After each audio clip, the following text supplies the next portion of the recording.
Hi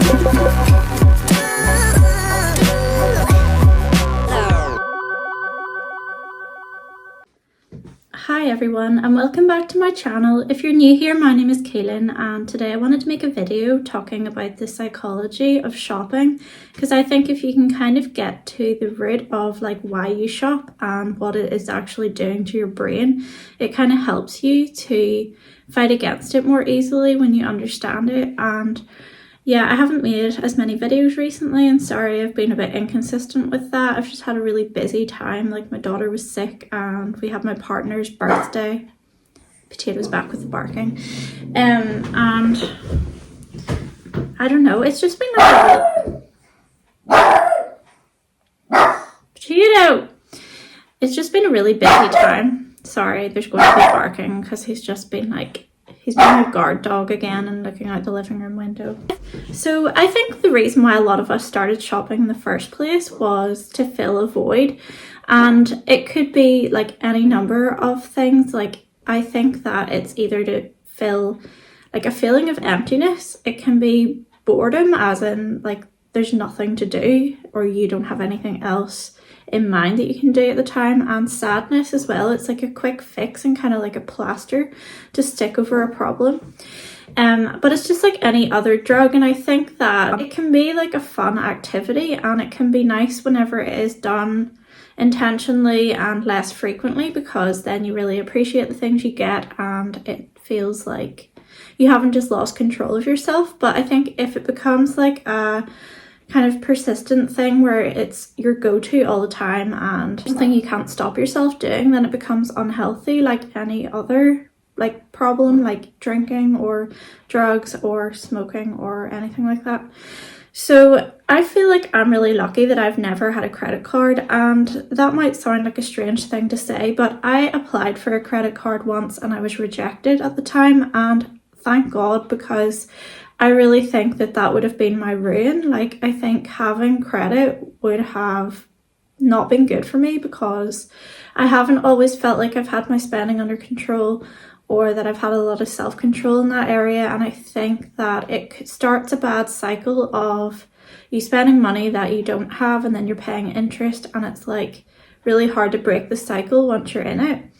And I also intentionally don't have an overdraft because I have hit zero on my balance lots of times, but it gives me a feeling of security knowing that I can't go below that, and the money that I have spent is actually mine and it's not borrowed, and it's not going to grow into more like money owed than whatever I've bought in that moment. So yeah, I feel like I've put things in place on purpose to ensure that I don't go below zero, and that really helps. And I know that hitting zero isn't exactly a target to have in mind either, but it feels better than going into minus numbers. I really think that boredom is kind of the enemy where shopping is concerned, because whenever you're bored, you can really easily just reach for a habit that you tend to go to without thinking, and it becomes automatic the more times you do it. Like if you are like, okay, I'm bored, I might go shopping,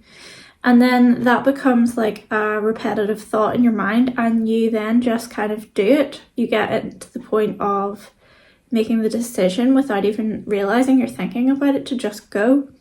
And I think that that is the worst thing for me, is like whenever you have empty time and you're not filling it with things that make you feel fulfilled and you are just going for like an easy fix. So it's important to have things like at your fingertips that make you feel fulfilled and that fill the boredom, and it's like an immediate distraction. Sometimes I find too that if I'm not feeling very inspired like creatively, I will resort to shopping because it's something that gives me a quick boost, but I don't have to put any work into it.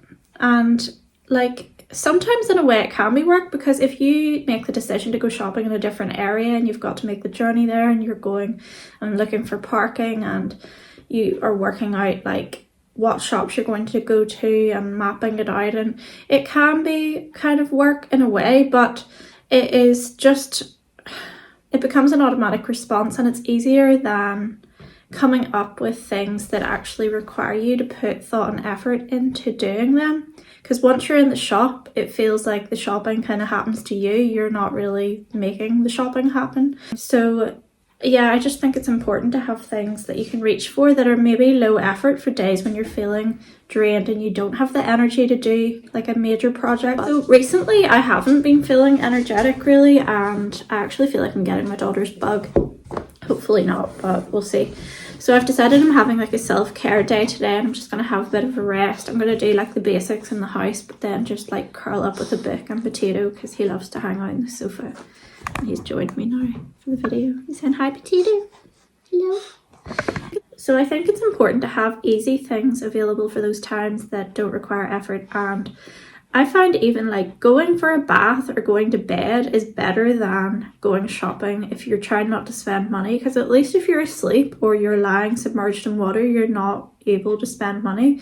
And I think another part of why we as a society spend money so easily now is the accessibility of it. Because if I think back to my childhood, like for a lot of it, like we only had one car, and if my dad was using it for work, like we weren't going into town, that wasn't an option. And you wouldn't have felt tempted to go to shops in the village really just to buy for no reason, because they were, to be honest, quite granny-ish, and they were kind of for essentials. If we ever did go shopping, it would be like a planned out journey into town about half an hour away from where we lived, and it would usually be something like meeting my granny and spending the day together, and the focus would kind of be more on that and having lunch and wandering about than actually buying stuff.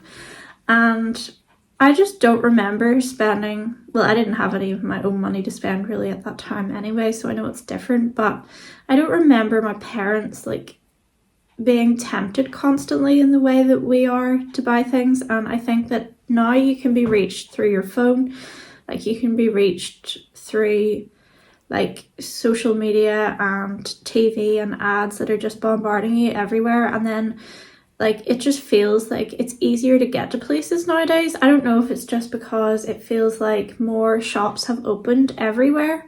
Like whenever I was younger, there was like, it was more concentrated where the shops actually were, but now it feels like there's a Home Bargains on every corner practically, and it's the type of place where you go in for one thing that you genuinely need, and then you just see offers, but the offers like collectively make up a huge number, and it's really scary kind of how quickly that can happen.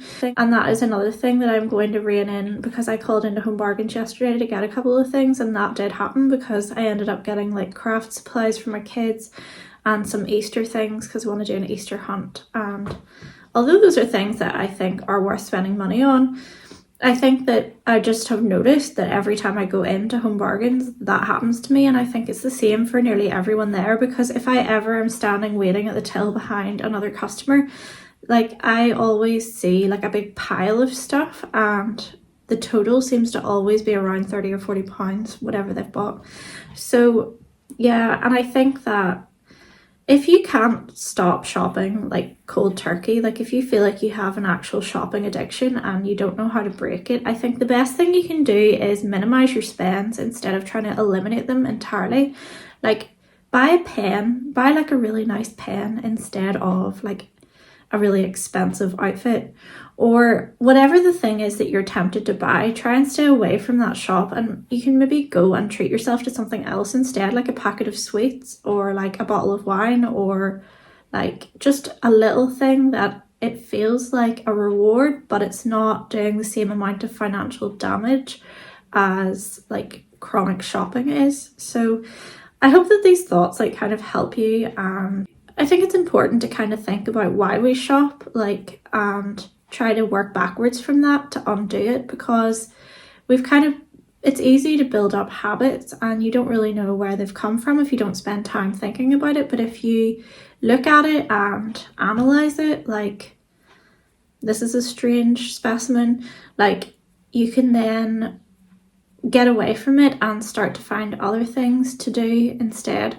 So yeah, thanks for watching, and I hope this video was helpful to someone, and don't forget to subscribe for more content. I will make another video soon. Bye.